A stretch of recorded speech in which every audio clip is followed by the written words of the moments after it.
Good evening and welcome to the January 21st, 2025 school board meeting. Will you stand with me to say the Pledge of Allegiance?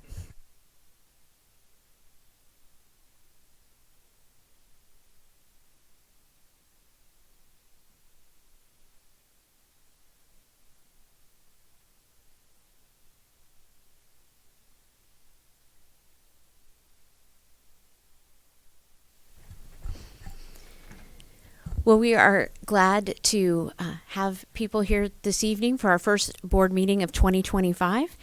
Our board member, Naomi Halter, will be here shortly, but for this portion of the meeting, she is excused. I want to open up the floor to public participation. If you would like to speak during public participation, please come to the microphone at the back, state your name and address, and if you're a student, you never have to state your address. So I will open up the floor.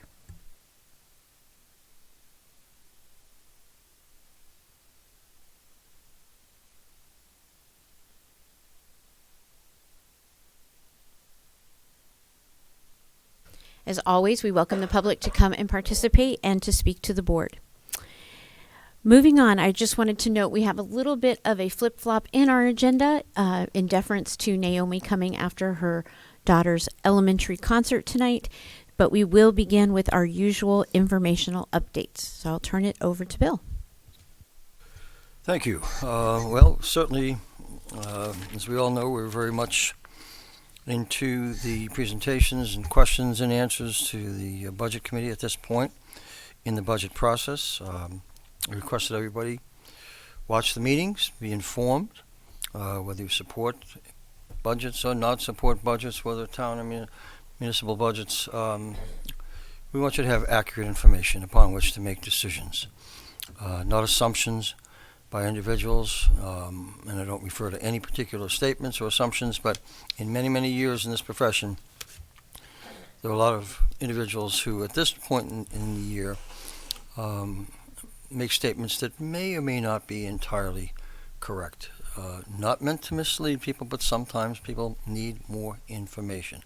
So if you ever have any questions, please call us. We'll be glad to give you whatever information you're looking for. Because we want you to make an informed and a properly informed decision when it's time for both the deliberative session and the vote. I want to thank, talking about budget questions, I want to thank Sarah Reinhardt, our Director of Student Services. I have a document here that is about 70 questions from the Budget Committee that Sarah Reinhardt was asked to answer. And yes, that is 70 questions thereabouts.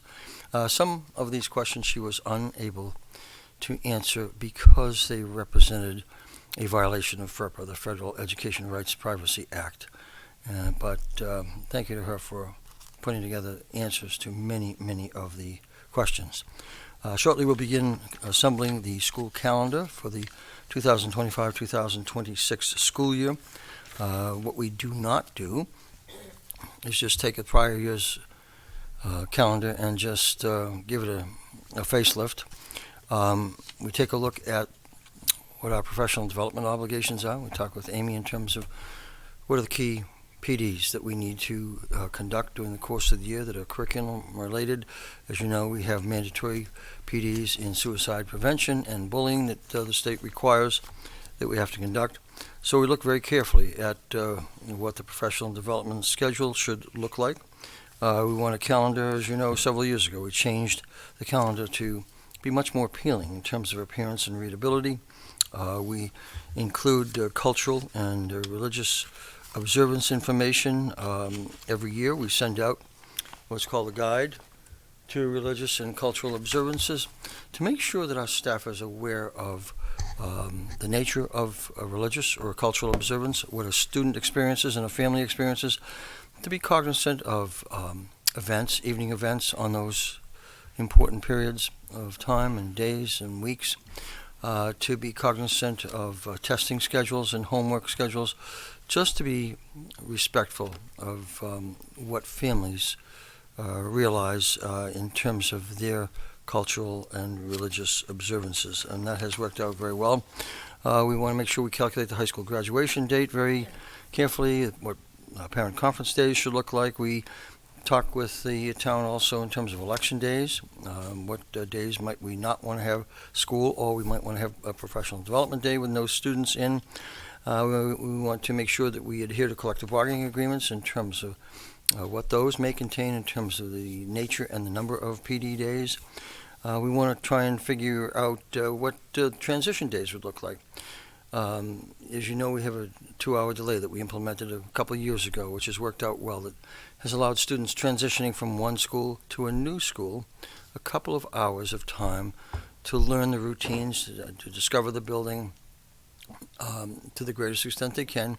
And all other students who are veterans of those respective buildings come in 2 hours later. That's worked out quite well.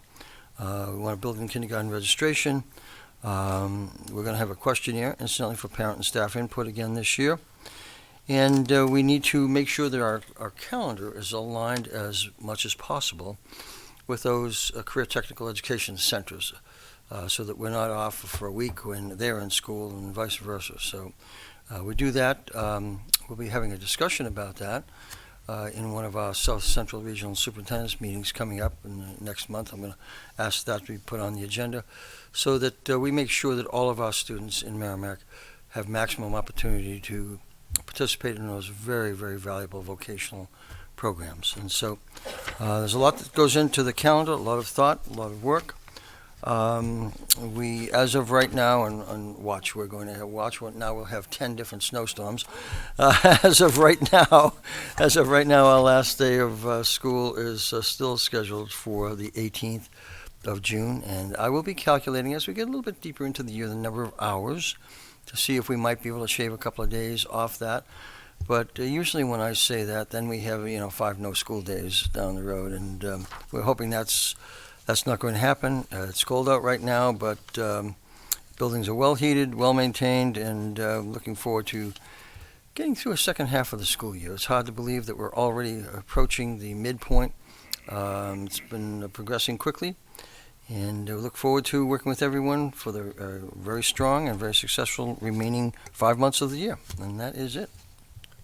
Questions or comments from the board? I would like to request those 70 questions be sent to the board so we can see what those questions were. We will do that first thing in the morning. Thank you. All right, moving on to Assistant Superintendent for Curriculum Update. Good evening, everyone. I'm just going to piggyback a little bit about what Bill was just saying. Last Wednesday, January 15th, was an early release in the Merrimack School District. So part of our calendar, as you know, is periodically we have days that we can either provide mandatory training, required training, or just recommended training. It also gives us time to capture opportunities to meet as a building. But last week was one of the required trainings through RSA 193, which requires that all school staff complete 2 hours of required training on an annual basis. I want to take this opportunity to thank the community for the early release time, and also the staff. This is a really tough training. I know that many of you are educators, and it's part of your responsibility to also go through the training every year to look at the signs, the symptoms, the risks, the supports.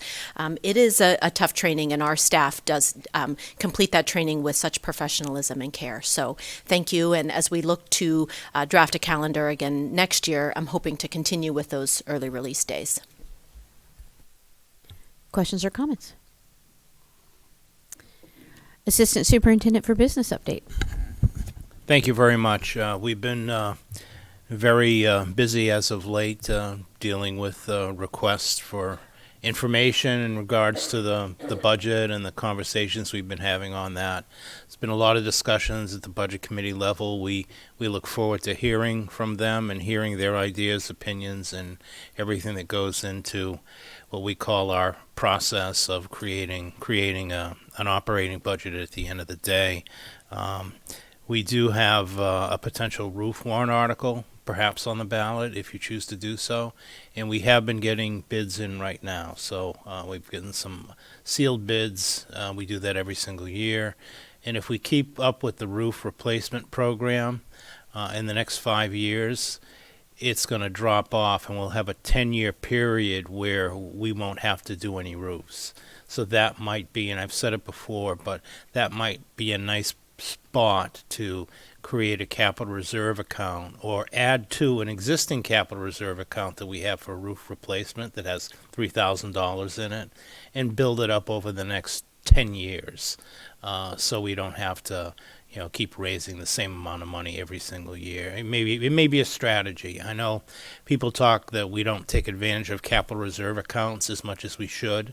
I know the town does. There's probably a couple $1 million in capital reserve accounts going into the reserve fund every single year. And so maybe it's a strategy that we should take or listen to, or at least observe. So that's about it. Thank you. Comments or questions from the board? All right, student representative update. So we're in the middle of our midterms. Everybody's being very studious. Our final midterms are going to be our ending of our evens on Friday. So we started our midterms last Friday. We'll run it a week. In addition to that, winter sports are carrying on as normal. I know Granite State Challenge is competing right now, or just finished competing, and so they're doing a great job. And I think we're going to have a special assembly in February that I'll be happy to tell you more about coming soon. So, but that's pretty much a holistic view of what's happening in terms of student life at Merrimack. All right. Thank you so much. Any comments or questions from the board? All right. With that, we will move on to the approval of minutes from December 11th, 16th, and 18th. I will entertain a motion to accept the minutes. Moved by Jenna Hardy, seconded by Lori Rothaus. Any discussion? All right. All those in favor of accepting the minutes, say Are we accepting all of them at once? yes. Oh, okay. Say aye. Aye. 500. Consent agenda. There is one resignation in your packet tonight. It is an unexpected resignation from a third grade teacher at Reeds Ferry School, Tiffany Lopez Carranza. Tiffany came to us this year and is unexpectedly moving back to Florida. So we wish Tiffany well, and her, as I said, resignation letter is in your packet. I'll entertain a motion to accept her resignation. So moved. Moved by Ken Martin, seconded by Naomi Halter. All those in favor? 500. Committee reports. We'll start with Jenna and then go to Lori. So I attended the CIA. Please excuse my voice. I can't even stand the sound of myself. I attended the CIA committee meeting today, actually, and we discussed several different things. First of all, they ran down some new proposed classes at Merrimack High School. The highlight for me was, well, actually, they were all pretty cool, actually. If you're a book person, there's a new class that talks about science fiction. If you know the high school, the way the high school works, you take English 9, English 10, English 11. English 12, though, is only half year unless you take the dual enrollment running start program. So, the seniors in their final semester get to choose a cool English class. And so science fiction and fantasy maybe was one of the new additions. There's another cool one that's a technology class that is sketch comedy production. So it's essentially a videography class that focuses on sketch comedy, kind of like Saturday Night Live. Kids would love that. And so I thought that was very cool. That's something that our new technology teacher brought. Also, a Spanish 4 honors dual enrollment and a French 4 honors dual enrollment class. And I love that because it's adding to our catalog of dual enrollment classes. And I know for anybody that has a kid gone off to college, I think when I went, there wasn't a big push for foreign language. But now most colleges actually require it. And so this is a big deal in my opinion. And I think there was another one that I'm forgetting. But anyway, there's multiple new, so that's part of what the CIA committee does. They, present these new classes that then will go forward at the high school. There were some instructional updates actually echoing some of the things that Amy had already said about how we use our early release days with bullying training, suicide training, that sort of thing. There were some assessment updates, Ames Web Plus training that happened in November, and some data review, and then talking about how the district uses the data to review, and then just some budget updates. And then that was it. That was the committee meeting. It was actually great. I thought the new proposed classes at the high school were the highlight, in my opinion. Lori. So the first, I went to 2 Parks and Rec. The Park and Rec's budget meeting is this Thursday. They reviewed the parade. Hopefully, they have a new assistant director starting this week. The ice rink is open. They have a new member, Brian Landrigan. They do need volunteers for the winter carnival if anyone wants to volunteer. And then professional development, I subbed into that committee. Again, they did approving funding. They talked about the Suicide Professional Development Day. I was very impressed because our Assistant Superintendent, Amy Doyle, they spoke very highly of her empathy and understanding that when we talk about suicide in professional development, that some people might have a hard time, and offered a lot of support for our teachers and staff, which I was greatly appreciative of. And then finally, this is not part of my school board thing, but I started going back to the NHIA for Life of an Athlete, and Life of an Athlete is a leadership program in Concord for athletes throughout the state. And I talked to the superintendent about possibly working with our athletes and forming a Life of an Athlete committee here. And it's based on just really changing the climate and culture of sports, recognizing the complicated stressors with sports and athletics in school. That's it. Thank you. Any others? I went to a budget committee meeting on January 7th. Administration made an excellent presentation of all of the improvements that we've done over the last couple of years in the district. There were a number of public comments at that meeting, mostly people who were concerned about increasing property taxes. And there was a little bit of discussion, but those were the high points of the meeting. Ken. And I also went to a budget committee meeting last week.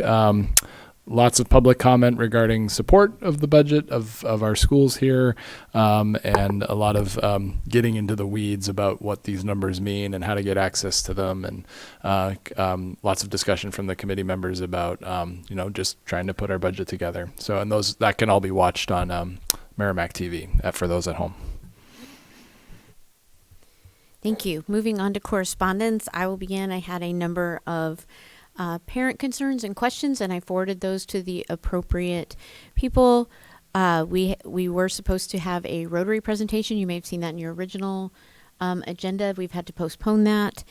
And I had a couple of emails just regarding how to get more informed on the budget. Anyone else? Several of those I know you all were CC'd on, so. Yeah. All right, board comments. Lori. So I did not go to the budget committee meetings. However, I watched the budget committee meetings on the television, and some of the comments, I think it would be really conducive to speak to the chair of the budget committee, Jen McCormick, about just the importance of having a lot of control in those meetings. People shouldn't be sitting in this sidelines talking when people are presenting. Also, it's really important, I think, that we have core values. We talk about our core values. We talk about our mission statement. We talk about, respect, responsibility, character, courage, trustworthiness. And it's really important that the information that's going out of these meetings are accurate, true information. And so I would request for all of us to take some reflection on what that looks like. Jenna. I just wanted to add one thing.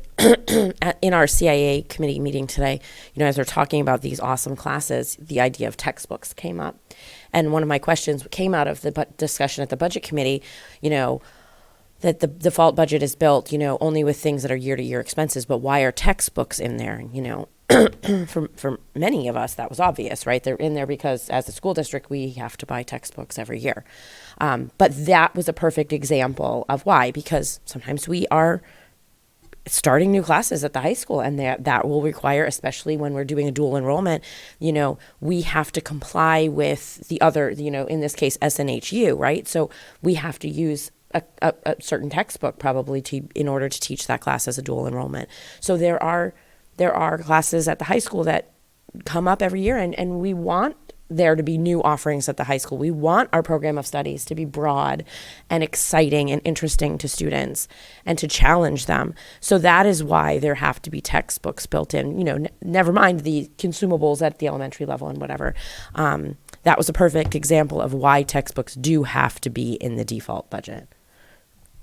Lori? And so when I was a teacher at Merrimack High School, our textbook rotation was like every 10 years. But by the year 8 or 9, you couldn't get the old textbooks. They were falling apart. And so it's so important to have that rotation, because we couldn't wait at year 8 and 9 to get to year 10, because we didn't know if we were going to have enough books, because once the books got lost, you would have the money to buy the books, but they weren't even in print. So it's really a complicated system, but it is really important, like Jenna just said, that we have that rotation and people understand that we don't buy textbooks for every class every year, but there is a rotation, and it's a huge job. Any other comments? I have one just for us to think about. So it's why it's not an agenda item. It is something that Naomi and I discussed. With the breach of Power School, I think there is potentially grounds for districts to approach the New Hampshire Attorney General about Power School's way of doing business, and especially the way this particular breach went down. And so I'd like this board and this administration to ponder potentially drafting a letter to go to our Attorney General of the state, because it is unacceptable for the largest student information system company out there, who we pay money to, even with all of our amazing safeguards in our district so that our systems are not breached. With cloud-based systems, we need to trust that they cannot be breached. And we live in a digital age. We cannot go back to paper student information systems. We cannot go back to paper grade books and paper tracking of students. And, we already have a huge vault of paper files. That is done. We're not going back in that way. We have to use a student information system. But I think this is just highly unacceptable, what has happened to districts around the country.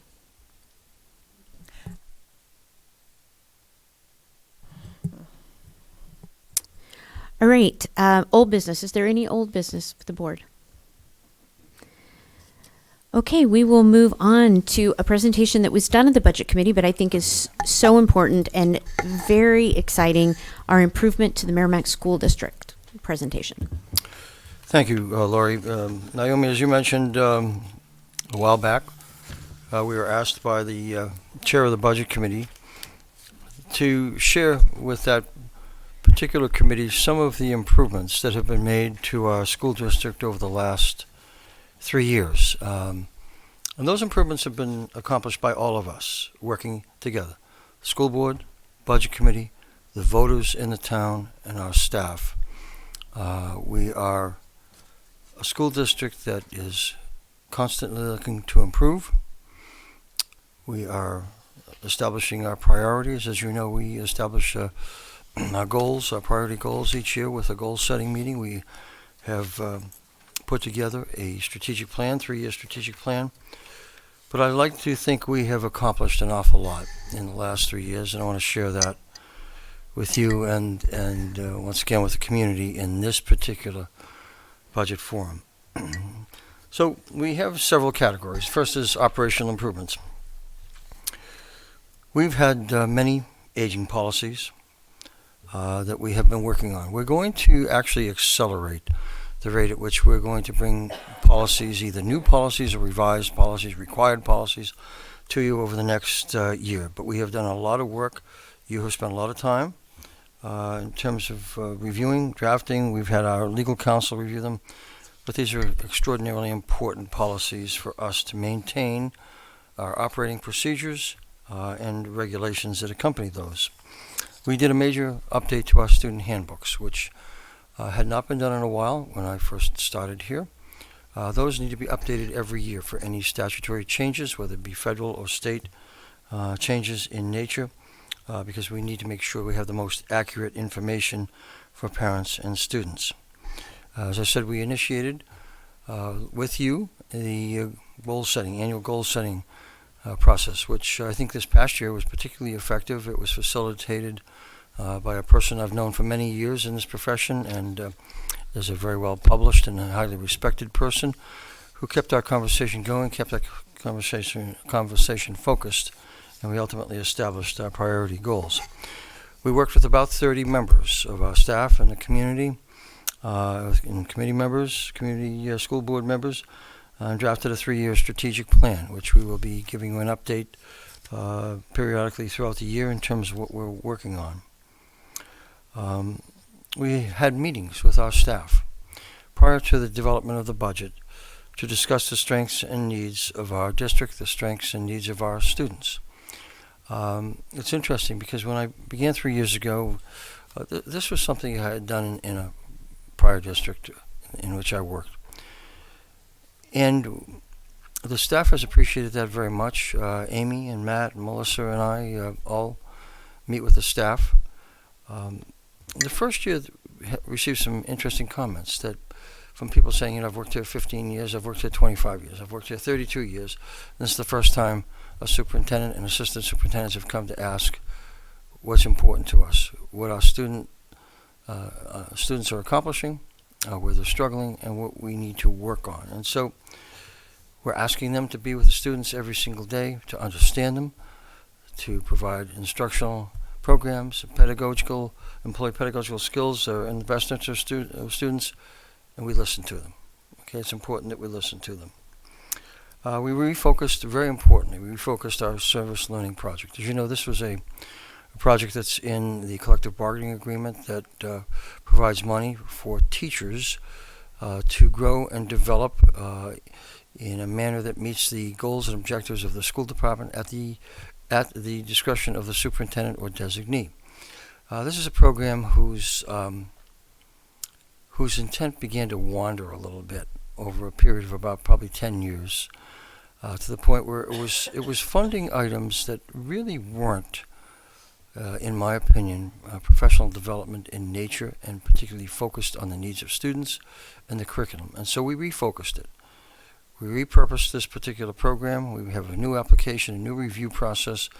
I like to think we've brought a lot more integrity and curriculum and student focus to this particular project, and we're very proud of how it is turning out. We've introduced an Observe and Conserve energy savings program about 3 years ago.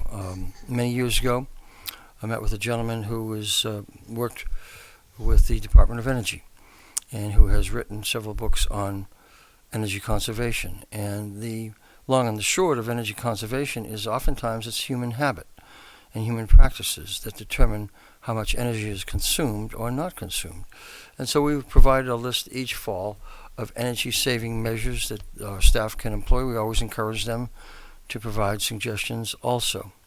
As I indicated earlier, we've improved the design and readability of an annual school calendar. When I first started here, our school calendar looked like a tic-tac-toe game. And it was quite honestly, very little information, very difficult to understand and read, and I like to think that we have redesigned that to be customer-friendly and very informative to our parents, to our students, and to our staff. We are always looking to improve the culture of our school district, and I like to think we've been working diligently on that. We are of the orientation that we want to have staff bring suggestions forward, because some school central office administrators adopt a position of saying no all the time. That does not lead to empowerment of staff to bring forth innovative suggestions that might benefit students.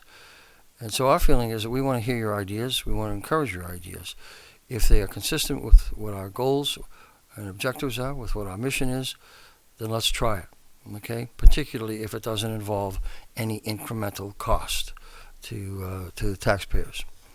Matt has done a great job of utilizing ESSER funds, and Matt and Amy, if anything you want to comment on, please jump in, because you've been instrumental, along with Melissa, in making a lot of these things happen. Utilizing ESSER funds and incorporating into the general fund, establish and maintain a 1-to-1 device ratio, and supporting infrastructure for all students. About 35 years ago, I remember telling the school committee in a district in which I worked that with respect to technology, you're either all in or you're not. There's no one foot in the water with technology. It's both feet in, and we remain committed. And I indicated at that point in time that in addition to salaries and benefits, it was going to be one of the more robust increasing elements of a school budget each year, because technology is a depreciating asset that has a useful life that does come to an end and needs to be replaced. We've adopted I think, in a very, very important strategic manner, an annual replacement cycle, which is extraordinarily important because some school districts use the approach, sort of the sawtooth approach. They'll appropriate a large amount of money for technology, and then they'll go 4 or 5 years without any appropriation. And the problem is, following up on that, instead of appropriating, whether it be $700,000, $800,000 each year to amortize the replacement schedule, you get forced into a situation, if you don't do that amortization approach, you're coming up with a $4, $5, or $6 million capital request down the road, which becomes increasingly difficult for taxpayers. And that becomes increasingly difficult for us to maintain our technology devices and our infrastructure, which is absolutely crucial. Look, we all know, whether it's private sector or public sector, there is no turning back to paper and pencil. We are each year increasingly invested in technology to work smarter, faster, more effectively, with a world full of information at our fingertips at any one point in time. Amy, if we can go to the next slide. Would you mind if I just dipped into the yes, sir? Please do, Okay. Matt. Yeah, when I first arrived on scene several years ago, all we had essentially was 56K lines going into every single building. Everybody knows that probably a lot of people out there don't even know what I'm talking about. As far, say Finn is looking at me like, what's a 56K line? That's called dial-up, okay, So anyway, and then we started to build it. We had a warrant article for $416,000, which bought around 200 computers. It bought some servers, some switches, some other devices. We actually had the cable for the first time, Reed's Ferry School and Thornton's Ferry School and most of Mastercole Elementary School, because the infrastructure was just not there. Now we've gotten to the point where we've redone all that infrastructure because it's 20 some odd years old, and we utilize the ESSER funds as a means to promote, online education when all the kids were home and whatnot, and we were passing out Chromebooks to everybody out of the parking lot in JMU's or the high school or wherever we could find them. And so that really was something that we leveraged. And now it's really, and Jason Pelletier's done an amazing job, and his crew over there, of creating a recurring expenditure of a certain sum of money to keep the replacement cycle going. Like Bill said, you don't want to drop off because then you're going to have a huge expenditure to try and catch up. And in the interim, your kids are going to be having old devices that don't work. People are going to get frustrated. Teachers are going to get frustrated. And they're going to take it and they're going to put it on the shelf and say, forget about it. So right now, that replacement plan, and I was asked the question just recently, when does it end? And the answer is, it doesn't end. This is part of what we do.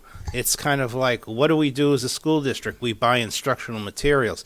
What do we do as a school district? We buy technology to keep up with the standards that are being driven by others and the expectations of the parents and the students and the staff, that we maintain that level of service.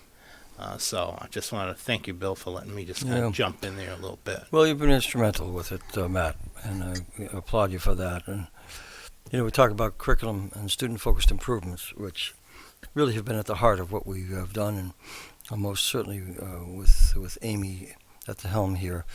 One of the things we're exceptionally proud of that you supported, that the Budget Committee and the voters supported, was implementing the Pathways to Graduation program. When I first started here, I met with the high school administration, and I said, what do we do for those students for whom 5.5 hours of seat time is really not their thing? And the answer was, well, we don't do anything. And I said, well, we're going to change that. And so for the last 2 years, we've had a program, and I think, and Lori, I have to thank you for working with us, and because you've had a lot of experience in this area. It helped us obtain a grant for some seed money.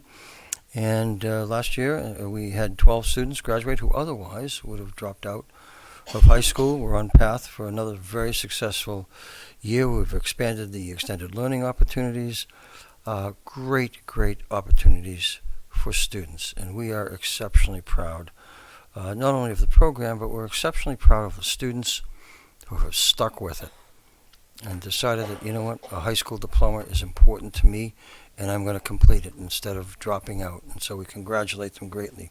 We introduced summer band camp, which hadn't been in existence here for about 20 years because people kept saying no, no, no.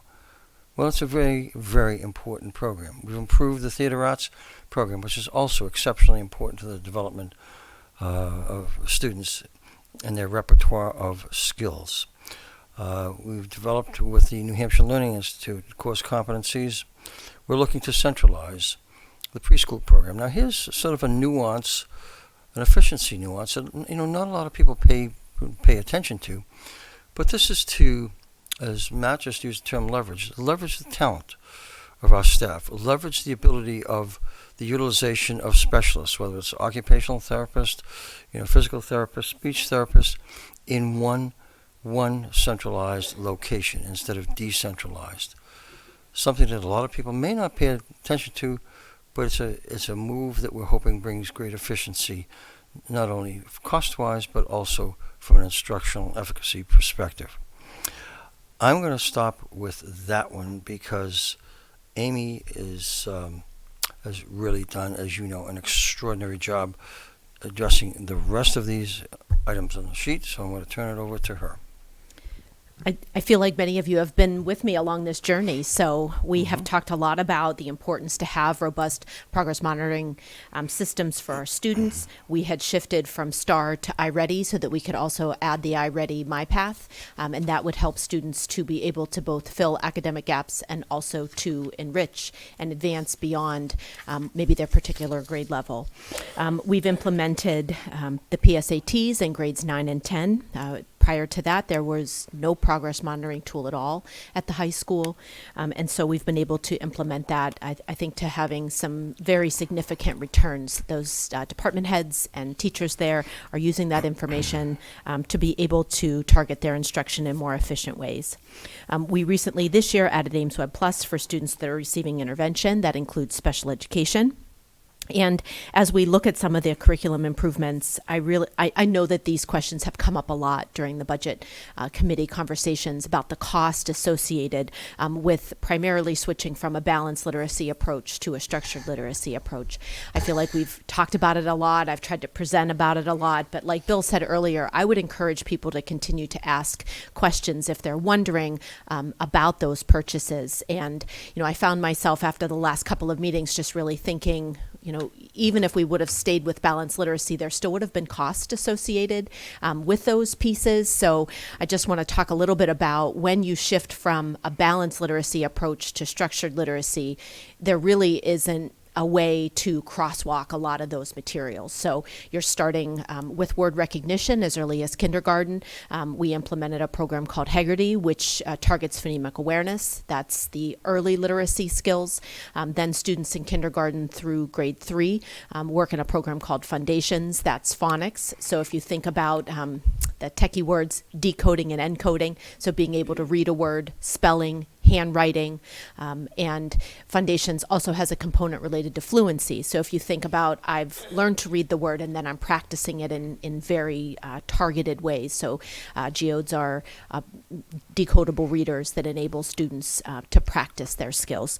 And then we also know from the research that we have to build the language comprehension part of the rope. So a skilled reader has two parts, right? Being able to read the words, and then they also have to have background knowledge, vocabulary, understand language syntax. They have to learn how to be proficient writers. That includes grammar, sentence structure. So it's a really complex body of not just standards, but skills and understandings that students need to have. So with your support, we've been able to make that change. And as you've seen in our test scores, you've had a real front row seat. I appreciate the accountability that you've required of me and the team, and continuing to ask questions about, we want to talk about, is this working? Where's the evidence? And I just really appreciate that support. We've also been able to transition our mathematics program. Prior to me coming on board, we were using a copyright of Envisions that was not aligned, or was the most recent program that they offered. So we were able to make that very light lift. And as I've mentioned, we will be looking at Math Next. I know that's something that as a board you're also thinking about and looking at. Our data is not where we need it to be. That may be a change to a new program. It may not. It may just involve more professional development and coaching in mathematics. That is really a 25-26 goal. So I'm looking forward to that as a former math teacher myself. Science, we've implemented a new science program in kindergarten through grade 5 called Mystery Science, and some of you have been able to share your own personal experiences with Mystery Science. And then that we made a change with middle school science as well. And then referring back to textbooks, we have tried to be on a cycle of replacing some core texts every year. So since I've come on board, we've been able to replace the physical science class textbook that all freshmen take. And then biology, we've replaced some chemistry textbooks, looking in next year's budget to replace some of the civics and government texts. And you spoke earlier, Jenna, about required texts. As Jenna mentioned, if you have a class that is offered at SNU, which is what the new French and Spanish class will be, you are required, to purchase those textbooks that SNU requires. We also have required texts for some of our AP courses. So last year we bought some French textbooks because we need to have them. If you take AP Physics, Finn, do you take AP Physics? The textbook is like... Yeah, AP Physics 2 this year. I think we got new textbooks from OpenStax to help us comply with... It's if required. we were ever to get an AP audit, they ask us to have stuff in the classroom. Yeah. So it is a thick book, yes. It is gigantic. It was unexpected when it came in. It is literally like this big. So we're required to have that as part of those courses. Jenna, your face is, yeah. That would not be my jam. Yeah. I'm back at the theater arts program. Yeah. And then finally, we've done some curriculum planning and programming for our multilingual learners. We've purchased a program called Vista and have been trying to do a lot of PD around serving that population. Continuing on, I also, manage all of the grants for the district aside from IDEA. So you're looking at Title I, Title II, Title III, Title IV.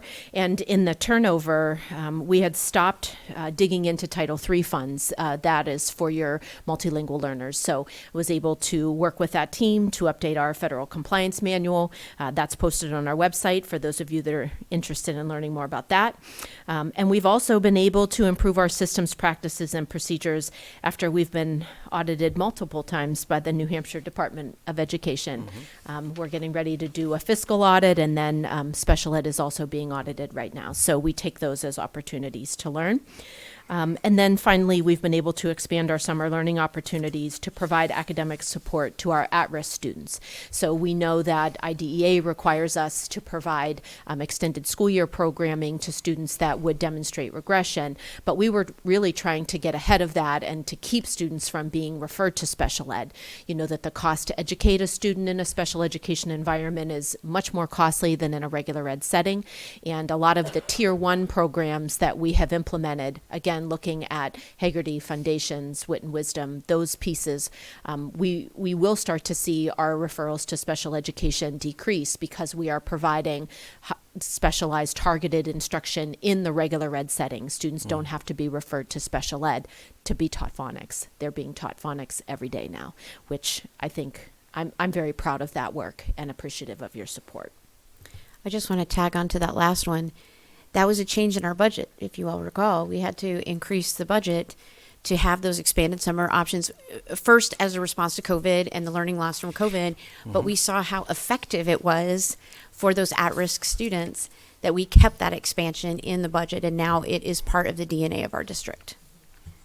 And I will say that we have seen a lot of positive results from that work, both academically and captured through data, but also just anecdotally and qualitative information. Kids are feeling much more confident in their skills.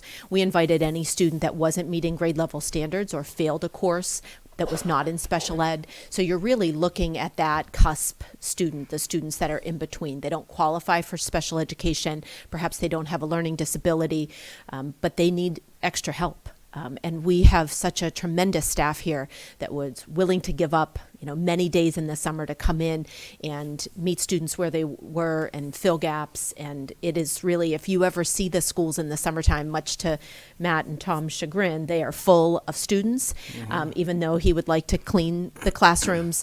And we also were able to offer transportation to some students because that was a real barrier to them being able to attend. I know that comes at a cost, but it, I think, has been worthwhile. I will say that transportation has made an extraordinary difference in terms of numbers of students who are accessing services. Going to our next slide of improvements related to school safety, first of all, I do want to say when I first arrived here, I recognized that Matt has done as much in the area of school safety as anyone I've ever worked with. He has been right on top of the school safety issue, has always put together crisis management plans. What we did is we worked together with a committee to develop a new crisis management plan. This past summer, we had an absolutely outstanding training session with all of our administrators on an evacuation reunification process. We put people into various roles so that they understand exactly what is going to happen if we have to, God forbid, evacuate a school site because of a tragedy, go to another alternative site where students would be reunified with their parents or guardians. We had our administrators in the roles of monitors who facilitate the flow of people coming from the parking lot to an entry point at the evacuation at the reunification site. Greeters who would pass out information cards so that we know who is there to pick up a particular student. Checkers to make sure they check the license and credentials of people to make sure we know who is at that site to pick up a child. We have runners, people who were acting in the role of runners who would take the information card, go to the location in the building where the students were being supervised by the teacher supervisory staff, and then we would have people checking out the parents and the child, with the understanding that that process in reality can take possibly 6 to 8 hours. This is not a 2-hour reunification process. It is a very slow, deliberate process. It very much involves law enforcement, and others in town. We would have people we have people who are assigned to communications, to technology, to the information flow, staffing on various different capacities. Because, we could be the best school district on the face of the earth, but if we don't know what we're doing in the time of a school emergency, that's the one thing that we're going to be remembered for. Now, will everything operate flawlessly? No. But I will tell you, we have trained and we are going to continue to train to make sure that we know and our staff knows exactly what to do in the event of a school tragedy. And we hope that it never visits our community and our school system, but we want to make sure that we are prepared. We've updated through Matt, significantly upgraded over the years district-wide security surveillance hardware and software, as well as access control to try and make sure our schools are as secure as we can reasonably make them. Matt has done an outstanding job, and I'll let you talk to this about continuation of the roof replacement, because in the capital update, in the capital plan each year, there are items that are sometimes suggested to address health and safety issues, which are our top priority, regulatory compliance, such as ADA compliance, accessibility, etc. Any enrollment or academic changes. Sometimes we will offer a course that might involve a slight modification of a classroom space or another space in a building, or it might be a simple facilities improvement. A carpet that's aging, it might have been the first generation nylon carpet that's zippering with the threads that will run for a mile. If anybody gets a chance to hold on to the filament, and sometimes we need to make those improvements that are simply facilities improvements. They don't happen that often. It's mostly health and safety related. But Matt, if you want to address the roof issue, please do. Yeah, like I said, in working with Tom Tussaud, who is like the most phenomenal facilities director that I have ever known. Tom, a long time ago, came up with like a 25 year roof replacement program based upon what the expected warranties were, and looking at it, the roof's going to last around 10 years beyond the end of the warranty.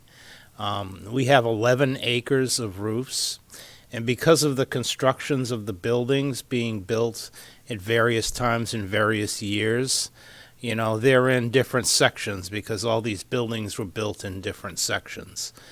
Even Mastercola Elementary School probably has at least 15 different roof sections that are actually cordoned off from one another. The only school that has a roof that's a continuous section, with the exception of the cafeteria, because the cafeteria and the music room is a story and a half, is the middle school. Middle school only has 2 sections because it was all built at one and it wasn't added on to 12 times. So when looking at that, this has been built out for a number of years, and we've been chugging through the process. Because what we want to do is to avoid the catastrophic failure of a roof when it starts to leak, and you're trying to chase the leak all over the place, especially on a flat roof where you have roof drains and everything like that. It can be dripping over here, and you think, aha, well, I just have to go right up here and patch it. No.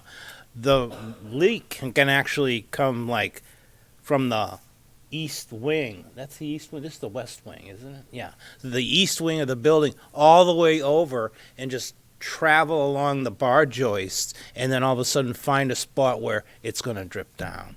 So we want to avoid that. It avoids issues with air quality, with mold, with mildew. There's been some schools in New Hampshire that actually had to shut down because of roofing issues and problems that they didn't expect to. So we try and keep on top of it. Every once in a while, we for budgetary concerns, we've skipped a year here and there, but that's been few and far between.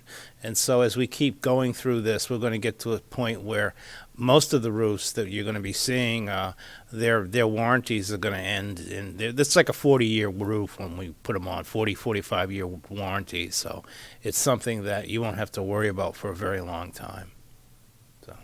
And the last item on that list is I'm very pleased to be able to report to you that we have established over the last several years a very strong collaboration with the Merrimack Police Department. And the police department has been absolutely outstanding in working with us every single step of the way with planning school safety activities, doing reviews of our school safety procedures, and I can't say enough about the collaboration and the support that we have received. It is very, very much appreciated.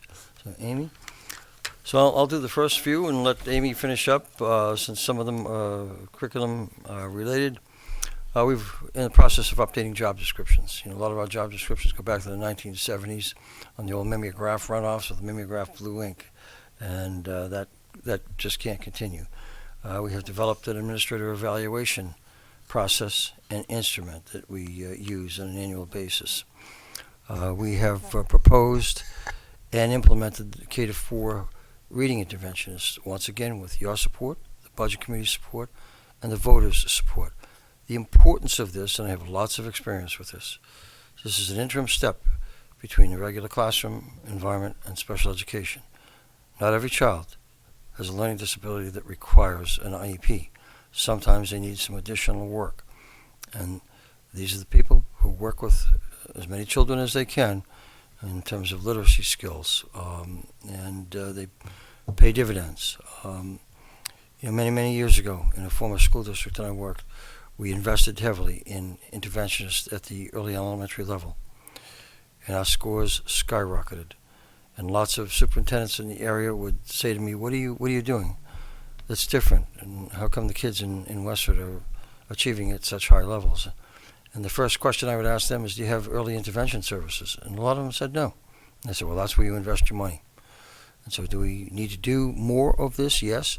But once again, it's a matter of priorities and a matter of balancing the needs of children with the fiscal realities, okay, of taxpayers in the community, which we try to do in everything that we provide to you for recommendations.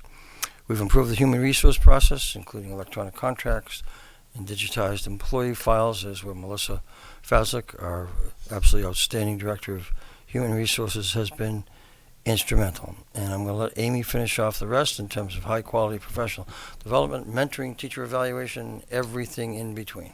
So a few of you have had the pleasure of being on the PD committee. So we talk a lot about what are the kinds of things that teachers are opting to do, what are the kinds of things that the district initiatives are providing learning opportunities for our staff. So we've worked to set not just high quality professional development initiatives, but also to follow through on them, follow up with surveys, asking teachers and staff for their feedback and input, so that we can continue to provide the kinds of opportunities that they need to grow their professional practice. We've worked to expand our district's mentoring program. This includes providing new staff with robust opportunities to support their transition and establishment into our community. This includes teachers that are on site-based learning plans. If you've been reading about those initiatives here in the state, you know that those are teachers that need a lot of differentiated support.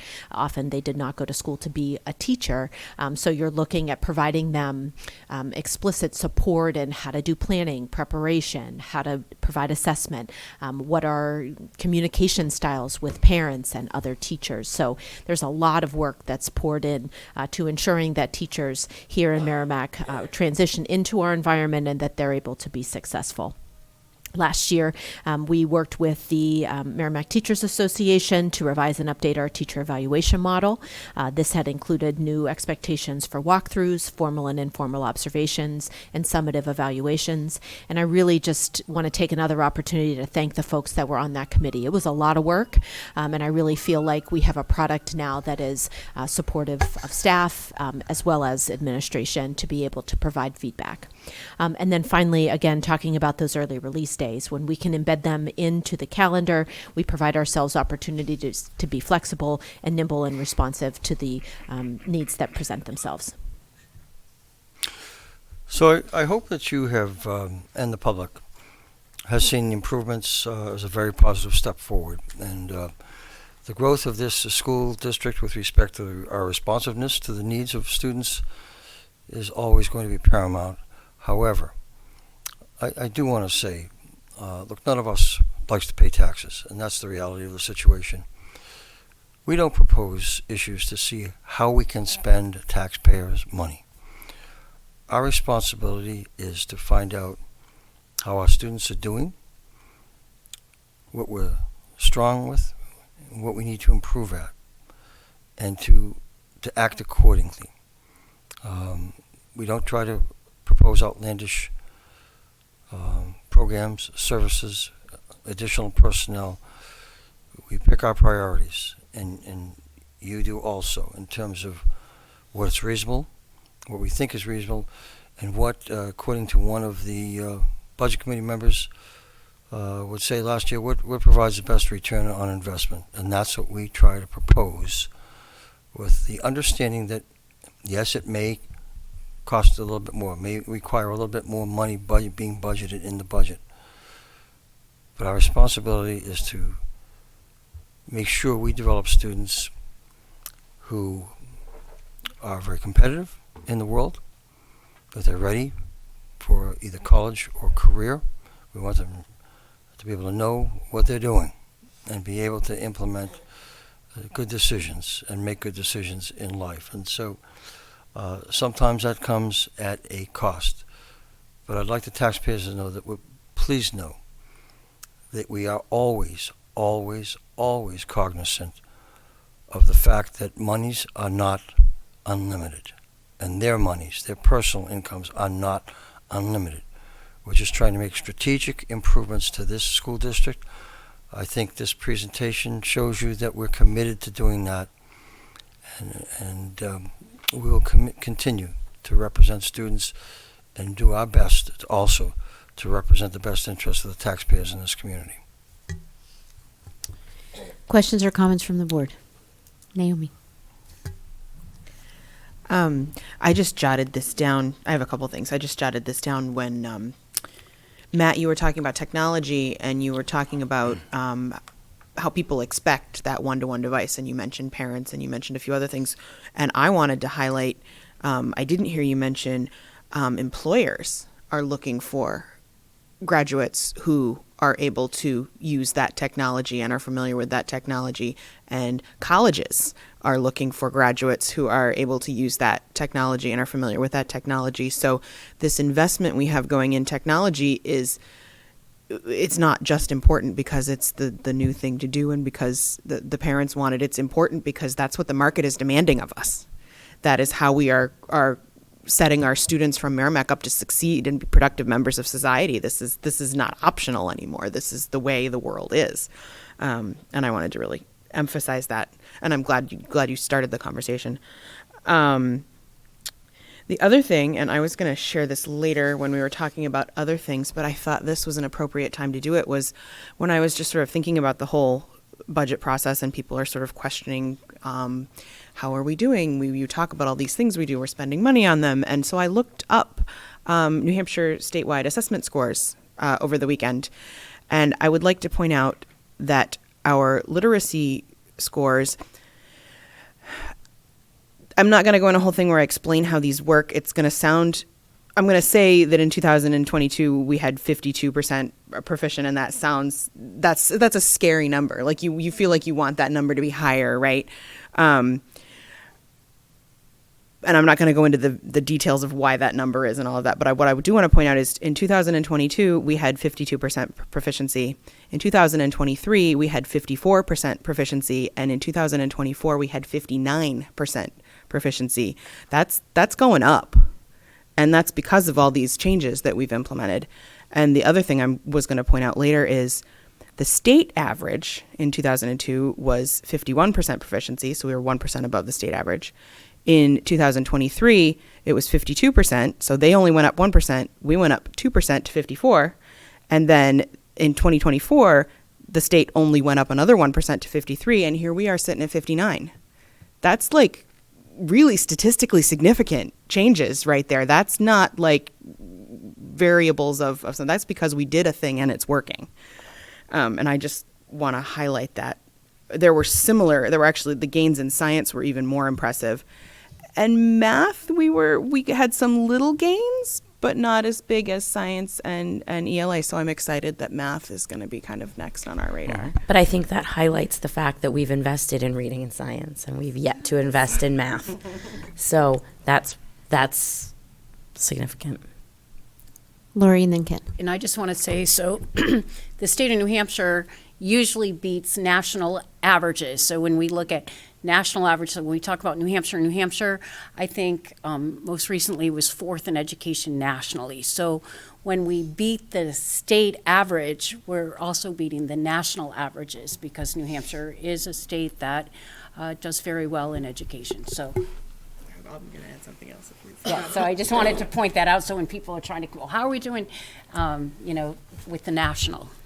I'm doing this out of order because, again, this is something I was going to bring up when I was talking about the budget, but we just highlighted how we're doing better than the state average and we're doing better than the national average. The financial reports that just came out, that the new average cost of education in New Hampshire, we are paying average money for above average results. And our results are going up. And I'm going to talk about those averages in just a minute, so it goes perfect. Ken. Well, and I'm really glad you brought all those numbers up, Naomi, because something we've heard a lot about this last couple of budget committee meetings is we hear return on investment, and we hear throwing money at something doesn't fix it, and I think we all agree that that's true. Throwing money at something doesn't fix it, and when we talk about these numbers, another thing we've heard a lot is we haven't seen any improvements, and I have to say when I hear that. Are you looking for the improvements? Because they're very clear and easy to find. So I would just really encourage folks, hopefully they're watching this meeting. If you feel that you're not seeing those improvements, email Naomi because she has them. And we will happily show you the improvements that we've made over the last few years. So if we could stop that narrative, that would be great. Thank you. Lori. And just one more thing, the Pathways to Graduation. Last year, we graduated 12 students that would not graduate. And what happens to a high school dropout is we're all lifetime learners. They can't go anywhere without that high school degree. And so what happens is they end up sometimes in a lower paying job. They can't afford a house. Like, so many things happen. And as a society, we all pay for that. So that we are focusing on students that might not necessarily go the pathway that we originally planned for them, but we came up with an alternative, and 12 students graduated from high school, from Merrimack High School last year, with a high school diploma. That it's an investment. It costs money, but it also saves money because they're going to be productive people in our society. Jenna. So to basically summarize everything that you all have said, I've run for school board now twice. And each time I've run, I'm always listening, but I was really listening. And people were saying we need to improve our graduation rate and we need to improve our results. And what we're saying is we've done that. Those of us that have sat up here and taken that charge from our community have asked our administration to do that. Part of that was investing in our new administrators, right? And letting them come back to us and say, these are the things that need to be improved. And us say, thank you for finding that. Yes, let's do that. But all together, we've worked as a team. That includes the community who has voted in favor of teacher contracts, support staff contracts, the technology infrastructure replacement plan. Those things are what are contributing to these results. And we are on the up and to the right trajectory where we want to be and where we want to stay. We are moving in the right direction because of strategic investment, not throwing money at things, but strategically investing in the things that make a difference and starting where it needed to start and moving forward. So I'm grateful to everyone at this table, our administrators, our leaders in each building, and to our community who has said yes to those investments. And we need to continue to, yes, monitor what we're investing in when and what the climate is, but we need to continue investing because, as a budget committee member said, we can't stop the progress. We can't halt progress. We can't pause our progress because those are students that they don't pause in their education. So we can't just pause in our investment. We can be careful. We can be strategic. We can, be thoughtful, which we've done. And those are the things. But I'm really proud of the results that, all of us together have been able to achieve. And adding on to what Jenna said, these investments are a team approach. We don't just buy new textbooks and then throw them at our teachers and say, go teach this new curriculum. We invest in our teachers and in their time to prepare them to teach this new curriculum. We ask parents to be invested in their students when they bring work home. And I'm really excited about TFS having their literacy night next week, where you will be able to participate in a literacy lesson. You will be able to look at the materials. And I think that is so exciting that they are doing that for our community, because this return on investment is a team effort. It takes our teachers, our students, our student families, our administration, our board, everyone, to make a new curriculum function and work, and then be willing to say what needs to be revised, what needs to be tweaked. How is this working? What is our evaluation? I can't wait to see Amy's presentation when we have the scores come out again to see where we're at. Is this continuing to work? That's what we need to look at when we targeted math for this year. We need to figure out how to have the same kind of gains in math education. And I say that as a math teacher who's passionate about math. And so that whole team approach where all stakeholders are invested, both financially and time and effort, is critical. And so I thank the community and I thank everyone who's been involved in these investments. And yes, I agree 100%. They are strategic. They are not careless. They are not just the old-fashioned way of throwing money at a budget hoping things will change. That's the definition of insanity.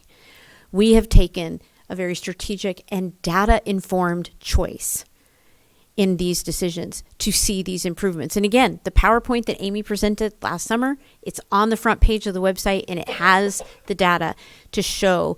And it's really exciting, particularly to look at below fourth grade and see those cohort numbers and see how they were in their previous years and where they are now, and to be able to track not just where they are at this moment, where they've been the last 3 years, and how we can see that growth in that data. It's very exciting. Lastly, I just wanted to, you mentioned her, but I just want to say one of the key members of our central office team is Melissa Fazlick. She is an amazing human resources director. She is one of the people who is not your typical HR director here to protect the company. She is invested in the faculty and staff of this district. She is well informed, and she has done some incredible work since she's been with us to dramatically improve our HR practices and documents and employee experience. So I just wanted to make sure that we really highlighted her. She's not usually here at our meetings, so she doesn't get to hear those kinds of things from us, but I just wanted the public to know what an outstanding HR director we have. Thank you for mentioning that, because she is a delight to work with and the most competent person in HR I think I've ever worked with. Any last comments before we move on? Okay, so in December, which seems very long ago, December 18th, before Christmas and New Year's and all the other wonderful holidays, we discussed the situation with the SAU building, and we are in agreement that doing nothing is not a solution.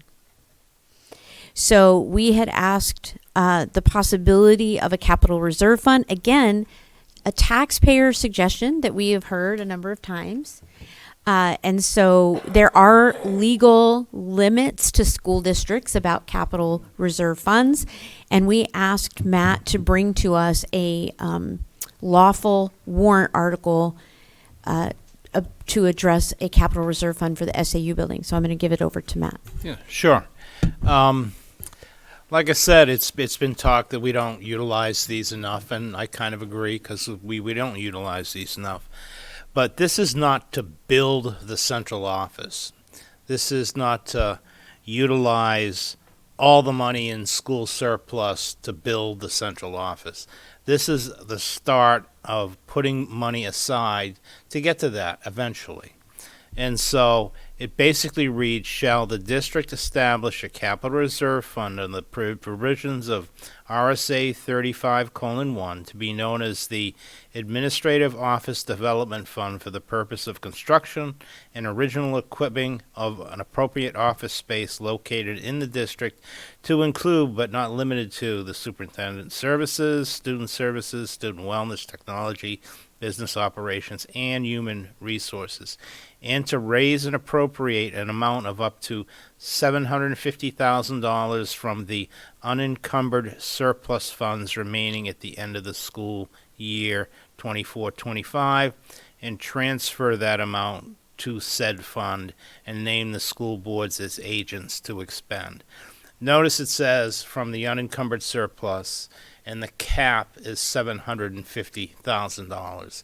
It's not taking all the surplus, it's taking $750,000. And if you don't have $750,000 worth of surplus at the end of the year, guess what? This does not get funded. So whatever you have left, that's what would be in this account. You can also add, if you wanted to, because we have done so in the past, you put the 750 from unencumbered surplus or a percentage of unencumbered surplus, whichever amount is less. So you're guaranteed to give something back to the reduced taxes. I would venture quite, thoroughly that we would probably have another probably $3 million in surplus. And that's the max we can actually retain. We retained this past year a total of $850,000 between last year and this year.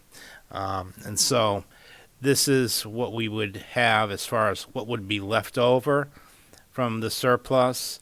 And we would only take $750 of it. And it's not to build the office, it's to save for that ability to do such in the future. So that's there for your consideration.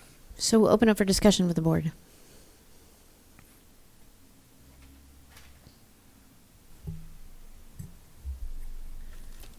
Can I ask maybe a stupid question? What's an encumbered surplus? Unencumbered surplus. Yeah. What's an encumbered surplus? What would an encumbered surplus be? The amount that we use to reduce taxes. Okay. Yeah. So this would be it's called you can call it unassigned fund balance. You can call it just surplus. So it'd be the encumbered surplus would be, let's say, if we had open purchase orders at the end of the year, that would be encumbered surplus. That's money that's already earmarked for an expenditure. Perfect. That didn't take place in the fiscal year, but was booked in the fiscal year. If that helps. Yeah, that does. Thank you. Yeah. And that was not a stupid question. No, it An wasn't a excellent stupid question at all. It was a great question. Lori. So, I, in our last meeting that we were having this discussion, I said that, I still believe that we definitely need the SAU building, that we talked about that it's not ADA compliant. We talked about our safety concerns. We talked about all the reasons. However, this gives us a chance to not stand still a year, to keep moving forward. And so, I think that we can't be tone deaf to our community. People have genuine, real concerns, and so this would help us to at least take a step forward. And I will say that this is for 1 year. We have to vote on it again in another year. So that is another opportunity to move forward, but also have the voters understand exactly what we're moving towards and continue the communication as we would have these warrant articles annually until we felt like that fund had raised the point to discuss the appropriate use of those funds. And just because let's say it starts off with 750, that was just a number, right? Let's say it doesn't have to be 750 every single year. It could be 150, it can be 250, it can be whatever the board chooses it to be if they want to continue on this capital reserve fund. And it doesn't have to be continuing until the entire amount is raised. It can offset the amount you want if you want to bond a certain amount.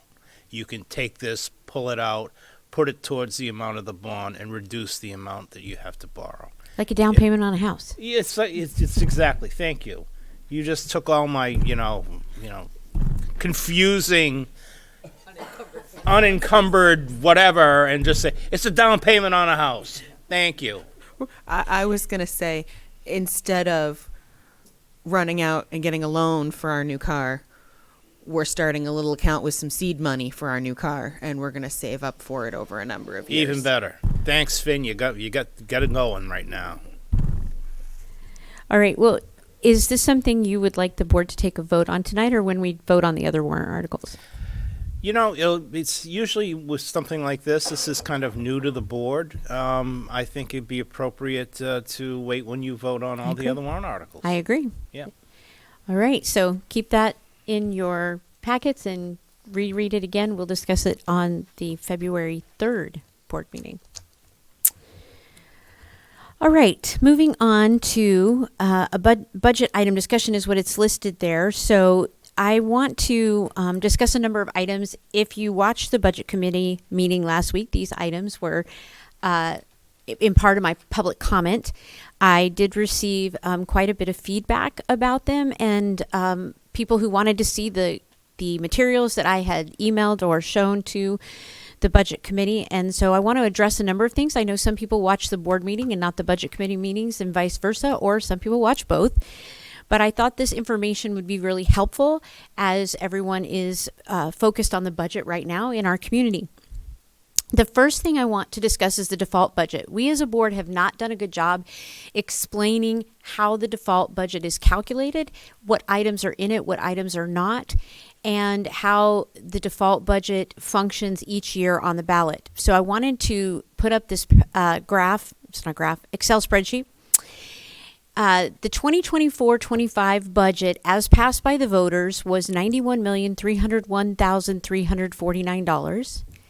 That was just the amount of the warrant article default that was voted on. But for our full operating budget for 24-25, we have to also include the other two warrant articles that were approved by voters, which include the JMU's roof and the MESA labor contract. Those were $797,000 and $1.2 million approximately added to that budget. So that is how we get to a total gross operating budget for 2024-25 of $93,298,973. Now, that number is where the default calculations begin for the next budget season. So Matt takes that number. He adds in the contracted salaries for the MTA contract, the MESA contract, our advise and confer contracts, special education service increases, the increase in our health insurance, the increase in our dental insurance, our increase in workman's comp insurance, which we have no control over those items. We had a 15.9% increase for the current school year. We have a 10% increase for next school year. The increase in transportation, we have a wonderful, wonderful transportation contract, but there are increases to that. Food services and insurances of property and liability, and that we take out anything like the roof because we spent that money. It was a one-time expenditure for this year. We're not replacing that roof. It was a special warrant article, and so that is taken out of that. And that's where you calculate the new default budget of $95,808,067. Now, there was some questions about how we determine what those one-time items are, and we have calculated that correctly. Matt has done everything correctly on the default. He calculated it correctly, but at the request of the board, we asked administration to seek legal advice. Well, there was comment about should textbooks be considered a capital expenditure. We know from many years of experience that it is not, but we checked with legal, and textbooks are a normal and customary part of provisioning of a classroom and the instructional process. As textbooks on an annual basis, it's materials and supplies on an annual basis. As the attorney said to me also, have you ever seen a bond issue for the purchase of textbooks? And I said, no, obviously not. And so we did seek that clarification. So it is to be considered an annual expenditure, as I said, for the provisioning of a classroom for instructional activities. So I want to make it very clear to the board and to the public that our assistant superintendent of business did everything correctly. His paperwork is audited. It does go to the Department of Revenue.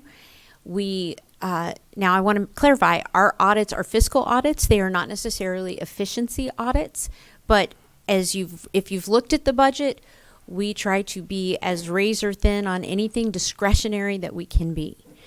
And so we would not have our audits and we wouldn't be approved and cleared. We would be in trouble if there was any miscalculation on these kinds of things. Now, I know there was some confusion in the community about the default because people thought that the requested budget was used for default because it was very close in numbers, numerical values, but it was not. The operating budget that was approved by voters is used as the base, but we do add those warrant articles to it.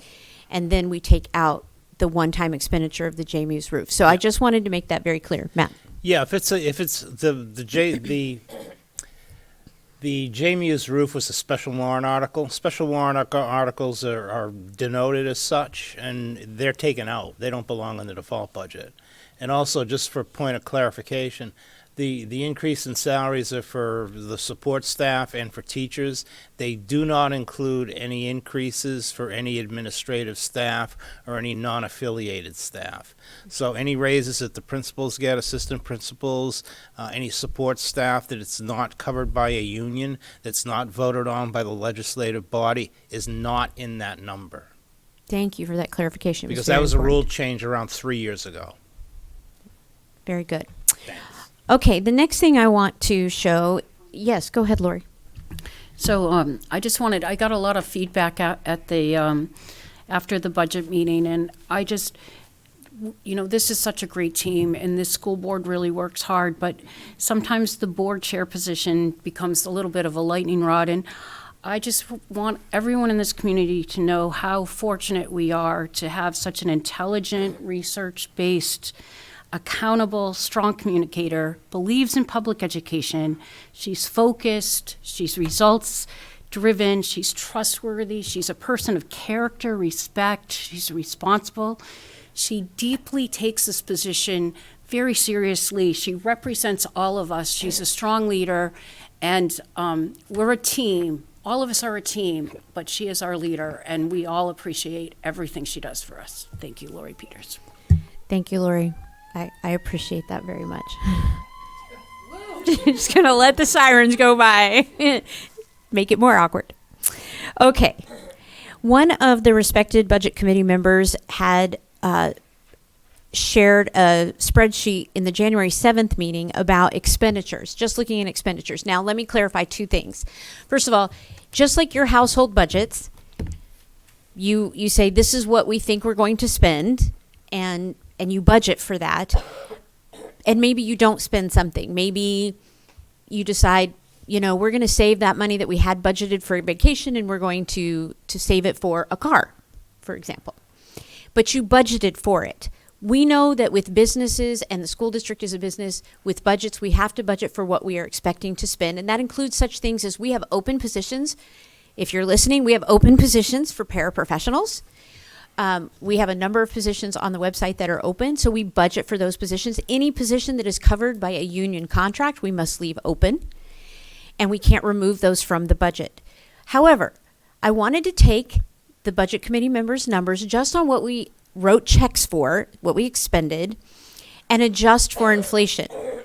So I have the inflation rates from 2018 to now the updated 2024 numbers. As you can see, we had 2.44, which is a very normal inflation number in 2018, then 1.81, 1.23, because we were all locked down, so nobody was buying, selling, or working, so we had very low inflation.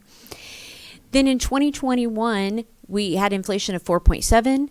In 22-23, 8%. If you add in some of the variable expenditures like housing and energy, the real feel of inflation that year was 9%.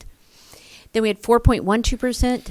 And then in 2024, 2.9%. So it's going down. I've taken what we expended and adjusted those for inflation. And you can see I also included that when the MTA passed, we had year one of the MTA, which increased the budget, year two of MTA, and year one of MESA for 24-25, et cetera. And I included as well the expanded summer programs because, as we said earlier, we recognized after COVID we needed more summer programs to reach students that were at risk. We had a very low expenditure in the year of COVID because why? We weren't in the buildings. When you adjust those expenditures just for inflation, you get to the end of 23-24 with an $89 million budget.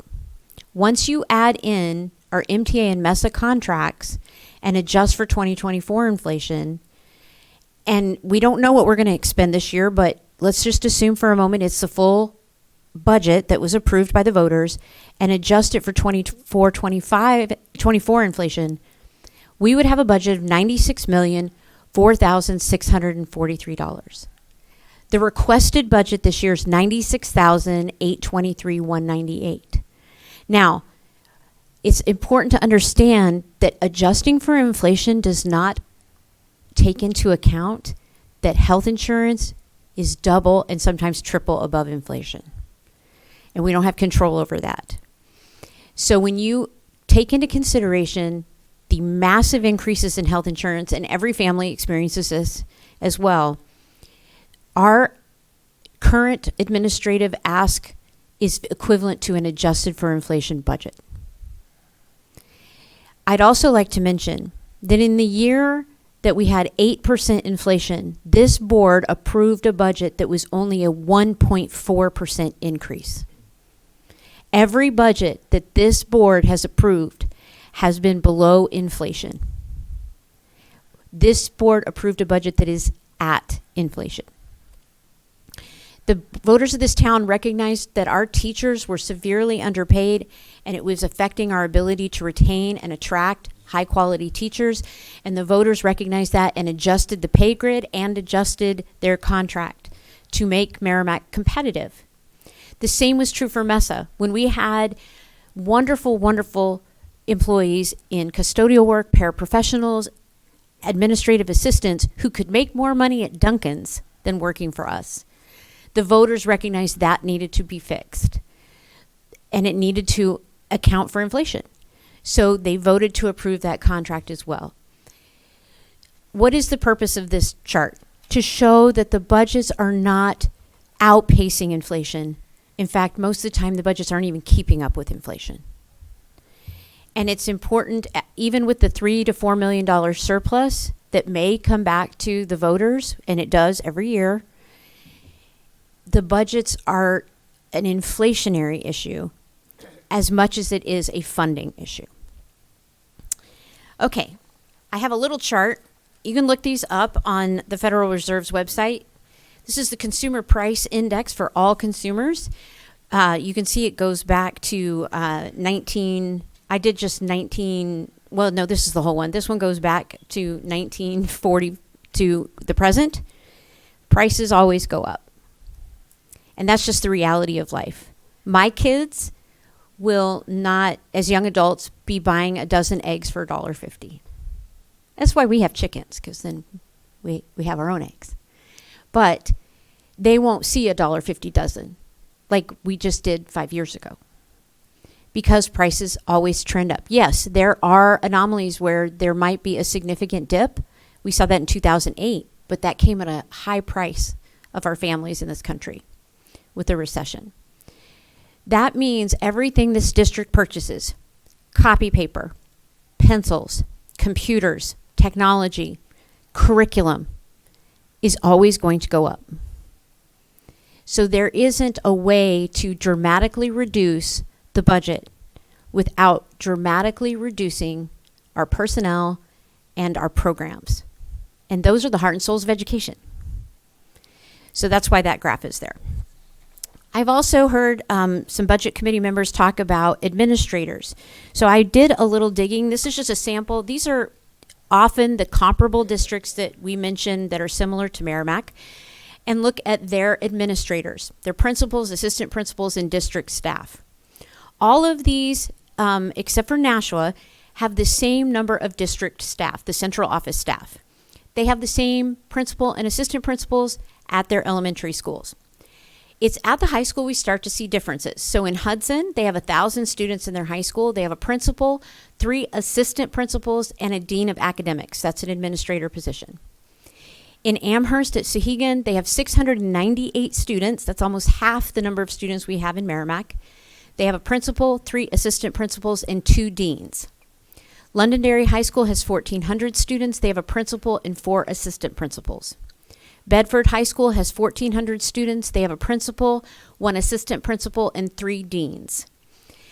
Nashua, North has 1,600 students. They have a principal and 4 assistant principals. Nashua South has 1,700 students. They have 1 principal and 4 assistant principals. That's on par for the size school that they are. Merrimack, we have 1 principal and 1 assistant principal per elementary and middle school. At the high school with 1,200 students, we have a principal and 2 assistant principals. So our administrators are on par or less than our comparable districts. Now, I also understand that it is confusing when we talk about administrators because sometimes we include administrative positions as administrators and we equate them with the meme that's going around talking about the dramatic increase in administrators while decrease in student enrollment. We have administrative positions that are key to the function of the district and services for students, such as our Title I coordinator, our out-of-district coordinator. Those positions work 10 months plus some more days. They don't work 12 months like our district staff and principals and assistant principals. And they are administrative positions, but their average salary matches the average salary of our teachers. So while we might consider them an administrator because they're not providing direct instruction to students, they are actually an administrative position that is key to the function of the district, but their salaries are not what you would consider an administrator salary. Our administrator salaries only encompass 2.5% of the total budget. That's actually pretty great when you look at corporations and compare C-suite and VP positions in comparison to their annual budgets. They work 12 months of the year, and they are often called out at night. Our 3 administrators are here for every board meeting. They've been at work all day and all this afternoon and all this evening. They'll be at the budget committee meetings, liaison committee meetings that often happen outside contract hours or work hours. They and our principals and assistant principals have to go to concerts and athletic events and weekends. So their work expectation is greater. Their months of the year that they work is greater, and so they are paid commensurate with those expectations. Lastly, some of the administrative positions I was discussing are related to unfunded mandates. And Massachusetts has put together, it's at the previous page at the bottom, you can Google it. Massachusetts has put together a list of unfunded mandates both at the state and federal level. New Hampshire does not have a similar document, but it was very eye-opening to just see the federal unfunded mandates. Now, I just wanted to talk about Nashua for a minute because some people have said that we have as many administrators as Nashua. This is their flow chart, and they have 6 additional senior administrators that we do not have here in Merrimack, including an assistant superintendent of elementary schools, K through 5 instructional coaches, their NTC leadership, because we don't have we send our students to those schools for that education. We don't have that in district.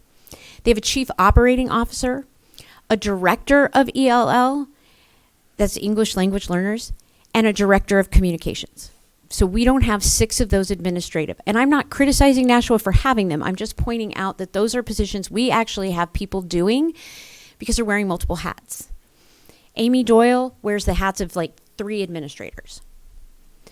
That, like the director of ELL, the grants, all the things that she told us earlier that she has worked on. And that a lot of districts will have 2 assistant superintendents to do that work. So I just say that just to clarify because it's easy to get confused or not understand where we rank in our organization and in our budgets along with comparable districts. With that being said, let's look at cost per pupil. These are the new numbers. The New Hampshire average, excuse me, for cost per pupil is $21,545.17. Merrimack is at $21,511.83. So just a little below the state average. So what goes into the cost of pupil? Well, it can depend on the number of buildings. For example, Amherst has 2 fewer buildings than Merrimack, but their cost per pupil is at $23,000. Goffstown, whose cost per pupil is around $19,000, but they have one less building than Merrimack does. Wyndham has 2 less buildings than Merrimack does, and their building ages are significantly younger than the building ages of our district. So the number of building and the age of buildings affects your cost per pupil. Additionally, just because we've had fewer students attending, when you take, let's just say 400 students less in the district, but you divide that by 13 grades, K through 12, and you spread that across 6 buildings, it's not that many students. We still have to use all of our facilities. We still have elementary buildings that are full. So we can't just close a building because we're 400 fewer students in the district. So those things on building affect cost per pupil, especially the age of the building. So how much maintenance it needs, what kind of heating system it has, the coordination from different sections of a building, all of those affect the cost, the capital costs of operating a district. The number of teachers and staff you have and the class size affects cost per pupil. We have made research-based decisions to be in the 18 to 22 range for our class sizes on average. Research tells us that that is the class size that students learn the best. Other districts don't do that, and they have 25, 26, 27 in their class averages. That's going to affect their cost per pupil because they're going to have fewer staff members. And then, of course, the number of students. So being the math teacher that I am, we'll do a little math. So my fellow board members can help with this. If I have a pie and that pie has 10 pieces in it, then how many people can have a piece of pie? This feels like a trick question. I knew you guys. I want to definitely a say trick 10, question, but I yeah. feel like I don't know math like No. you do, Lori. No, so. you're good. Okay. 10. 10. So I can take the same pie and distribute it across 10 people. But if that pie is cut into 8 pieces because, you know, the baker didn't cut it right or count how many they needed, yes, they're bigger pieces of pie, but only 8 people are going to get them. Now, what does this have to do with this? We have a pie, and this is how much it costs to run our district, period. If we have fewer students, there is a bigger portion of the pie that they have to bear. So if you have a district that has every building full and they're at capacity, which Londonderry is at that point right now, then the burden on each student, if they were paying for their education, is less. But if you take the capital costs of running our district and we have fewer students, that means per student, it's going to be a larger burden. Why do I bring all this up? Because cost per pupil is only one benchmark to look at. We don't want to be way over or way under the state average. Then we would need to be asking what components that are affecting our students affecting that number. It's only one variable we look at when budgeting. So we can't rely on it as an end-all be-all, and we can't look at other districts and just say their numbers are less or greater. How many buildings do they have? How old are their buildings? What is their class size? All of those affect the cost per pupil. It is one of the reasons why transportation is taken out of the state's calculation. If you have a district that is spread out, like Hillsborough, and your buses have to drive further, or in the case when we lived in New Boston, our kids in New Boston had to be transported all the way to Goffstown for middle school and high school, you have greater transportation costs. The state recognizes that, so they take transportation out of this calculation. But they can't take out all the other variables that affect cost per pupil. So I just wanted to present this information because, like I said, a number of people were like, I want to see the documents you gave the budget committee, but also just as an opportunity to educate a little bit more about all the components that go into building a budget and what has to be considered. Bill also has one other thing that I did not include that I think is really important to understand as well. Amy, that is the budget presentation that we did on November 22nd, a couple of months ago. If you have that on the screen.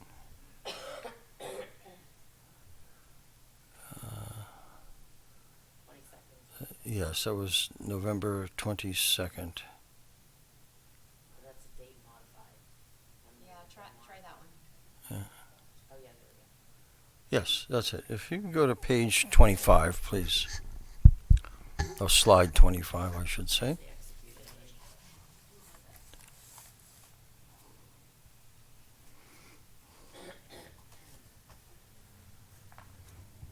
back up.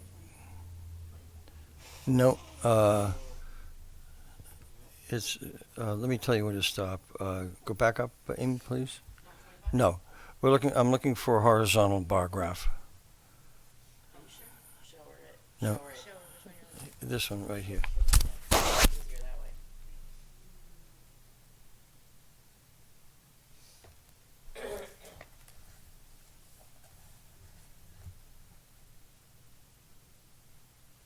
It's right before the pie chart. No, go up, go up. Okay, there we go. If you could enlarge that. We had a question from one or more of the budget committee members about the cost drivers of the budget. And I wanted to show this to the public again, that a lot of what we budget is controlled by statutory requirements. We have an obligation to collectively bargain. That is a statutory requirement. It is a statutory requirement to provide benefits and insurance coverage. We have support staff salaries. Related educational expenses are the specialists that provide services to our students with student needs.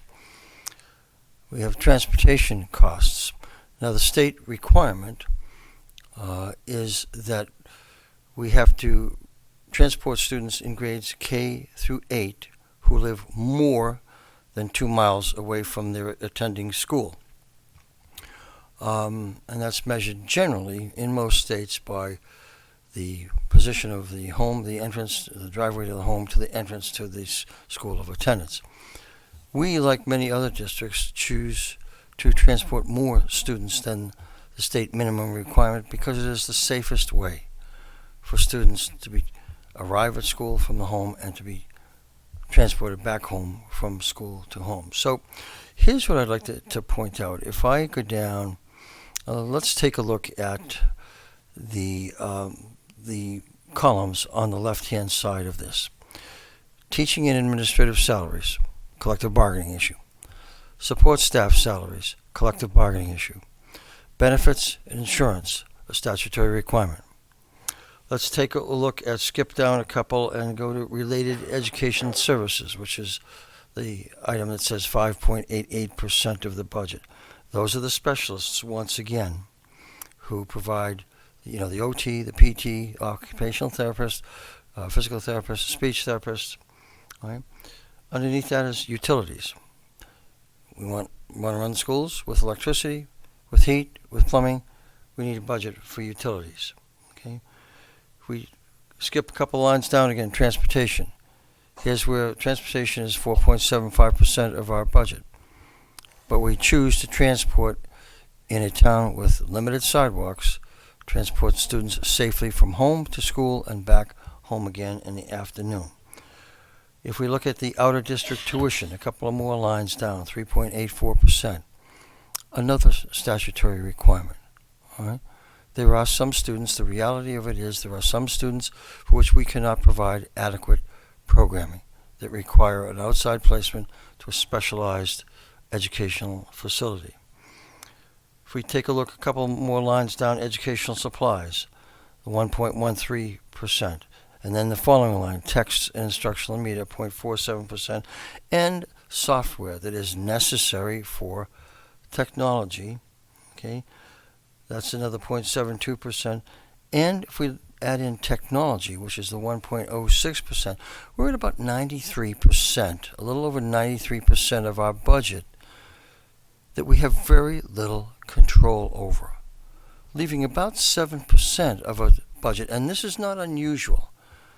This is pretty customary in many other districts also, that only between 7 and 9% of most school department budgets are considered discretionary in nature. In other words, not guided by statutory requirements. So when you talk about cost drivers, we're not trying to think of ways to spend taxpayer money. We know what we have to do to meet the needs of students, the instructional and service needs of students, including both regular education and special education, English language learners, the mandates that have come down, and incidentally, in the last 15, 20 years, there have probably been 50 different mandates. The New Hampshire School Boards Association and the New Hampshire School Administrators Association is putting together that list. I happen to have a list of those that are tentative lists, but we've been asked not to release those at the present time because those two organizations are still working on it to provide a little bit more clarity. But these are the cost drivers over which we have very little control. And so I thought it was important to bring this slide up again, in that between salaries, benefits, related service providers, utilities, transportation, out-of-district tuition, educational materials, supplies, and textbooks, technology, and software, we're at 93% of the total budget. Not a lot of discretion if we want to continue to make progress, and we are continuing to meet the statutory requirements, both with respect to collective bargaining and special education requirements, benefits, and insurance to our employees. Thank you, Bill, for that. It's very important to take a look at that.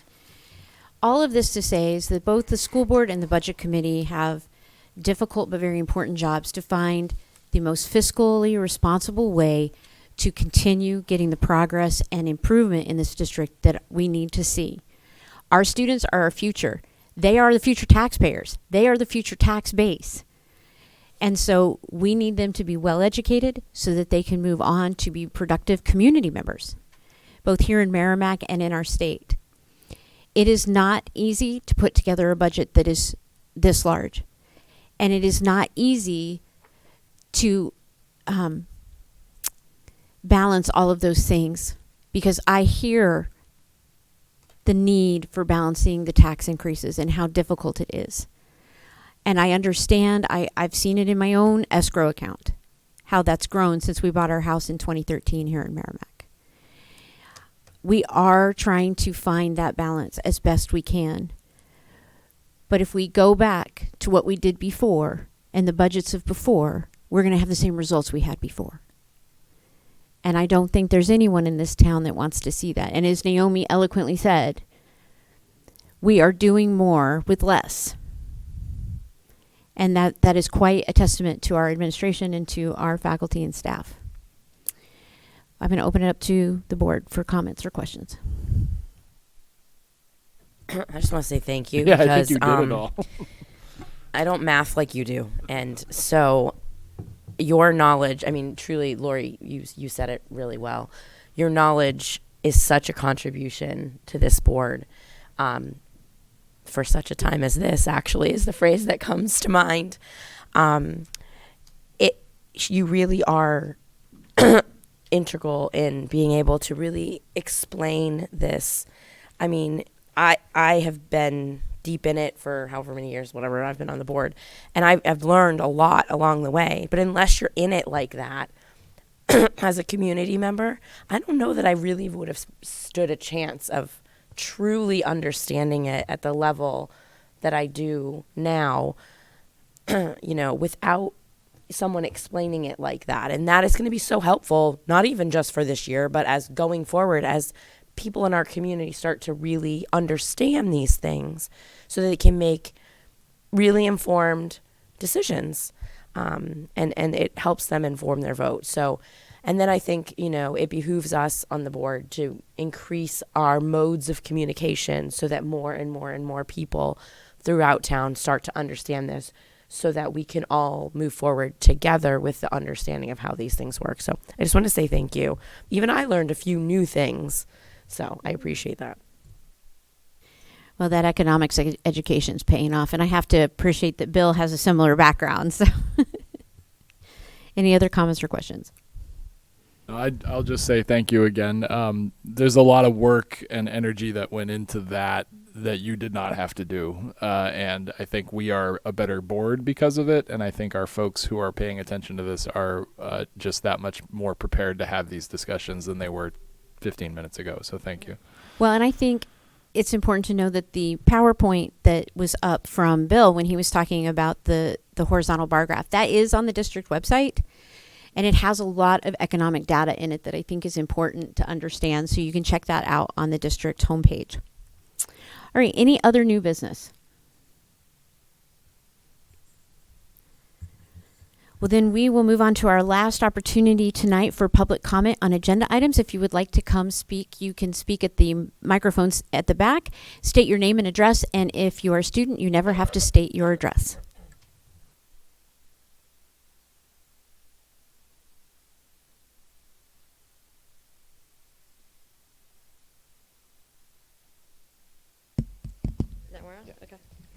Hi again. Heather Robitaille, 45 Springfield Circle. Sorry I had a long day home with a sick kiddo today, but I did want to say thank you to our chair, Lori Peters, for hearing and addressing frequently voiced concerns from the community. As we know, it is so important for fact-based information to be shared publicly to minimize the amount of misleading and or misinformation that's frequently shared on forums like social media. The challenges facing our district and its budget are complex, and many of them are being exacerbated at the state and federal levels. So at the last budget committee meeting that I was at, we had a large audience, which was great because these rooms are usually pretty empty. Most of the comments were made by the public in support of our schools and its staff, and the terrific work by Amy Doyle to spearhead our improvement in our literacy and science curricula, which I am also grateful for, so thank you.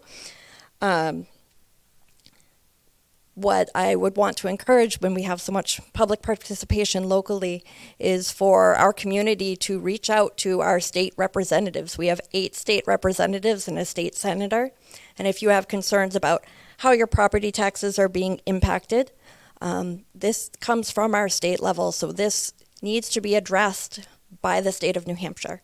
So I would encourage them to reach out and find out what is their plan to address the inequitable way that New Hampshire currently funds public education. Because as the point was made, we can't pause progress. We can't pause our children's growth. We also can't have our property taxes go up unsustainably. And we need our elected officials to take action and make that happen, because we are stronger as a community and we are stronger when we invest in our future. So thank you for all the attention that's gone into this, for the ask to be so close to the default, I think is a direct reflection of the administration's understanding of the concerns that have been voiced by our residents and taxpayers, and I appreciate your time for that. Thank you.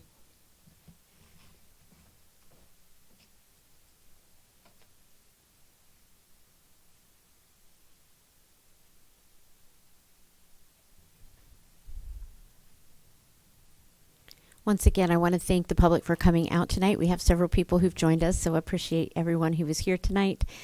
I want to wish everybody to stay warm.